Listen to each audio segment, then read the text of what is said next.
করালগ্রাস থেকে এলাকাকে রক্ষা করার জন্য রবিবার সকালে ৮টা নাগাদ কৈলাসহর লাঠিয়াপুরা গ্রাম পঞ্চায়েতের উত্তেজিত জনতা একত্রিত হয়ে এক নেশা বিক্রেতার বাড়িতে হানা দেয়।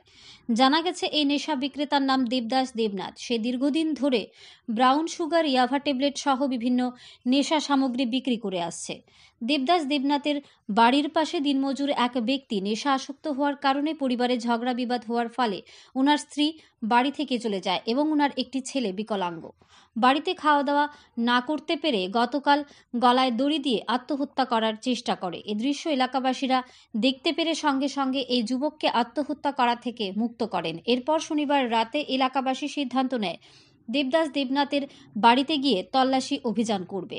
এলাকাবাসীদের পূর্ব পরিকল্পনা অনুযায়ী রবিবার সকাল ৮টা নাগাদ একত্রিত হয়ে দেবদাস এর বাড়িতে গিয়ে দেবদাস দেবনাথ এবং ওনার স্ত্রীকে কিছু উত্তম মধ্যম দিয়ে তাদেরকে গাছের সাথে বেঁধে রাখা হয় এবং তাদের বাড়িতে ভাঙচুর করে ঘরে তল্লাশি চালিয়ে প্রচুর পরিমাণে নেশা সামগ্রী উদ্ধার করে।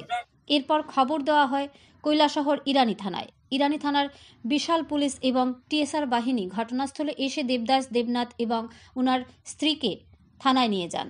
এলাকাবাসীর দাবি, দেবদাস দেবনাথ এবং তার স্ত্রীর কঠোর শাস্তি যাতে ব্যবস্থা করে পুলিশ প্রশাসন।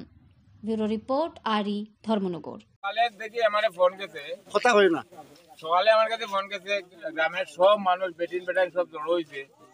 গতকালকে নন্দমালাকার গোপীনাথপুর তার বউ 3 দিন থেকে অনাহারি হইয়া তারে ছাড়িয়া তার বাপর বাড়ি গেছে তার বউটা। যাওয়ার পরে গতকালকে তার একটা ছেলে 3 দিন অন্ধ ছেলে 3 দিন উপবাস থাকতে থাকতে এসে কালকে ফাঁস লাগছে। ও গ্রামের তার পাড়া প্রতিবেশী তার গেট গাড়ি শব্দ নিয়ে তারে ফাঁসের থেকে মুক্ত করিয়া দিছে। ওই ছেলেটারে বিকলাঙ্গ তারে মুক্ত করিয়া দিছে। 3 দিন সে উপবাস থাকতে তার হে বাতা পায়, তার বাতার টেকাটা তার বাবাই উঠাই আনিয়া দৈনিক 450 টাকার ব্রাউন সুগার খাইছে, কিন্তু গরো চাউল আনে না। বিক্রেতাকে ওই দেবু আর ওই দেবুর বউ দুইজনে বেছে। তার লগে তার অনুষঙ্গী খেরা আছে আরো গুপ্তভাবে। আমরা এখনো সরাসরি আইছি না নজরে।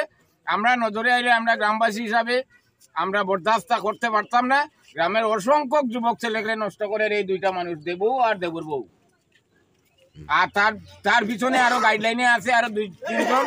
আমরা প্রকাশ্যে যেদিন আসবো সাংবাদিকের মাধ্যমে আপনার কাছে আমরা জানাবো। এখন আপনারা এলাকাবাসী কি চাই? আমরা চাই তাদের শাস্তি হোক, বা তারা এটা ছাড়বো না। যদি ছাড়ে তারা বান্ধিয়ে রাখা হয়েছে। যদি তারা এই সমস্ত কারবারি বন্ধ করে সঠিক পথে আয় তাহলে আমরা অসুবিধা নাই। আর যদি তারা এই সমস্ত দুর্নীতির পথে থাকে তাদের জেল হওয়া উচিত। আমরা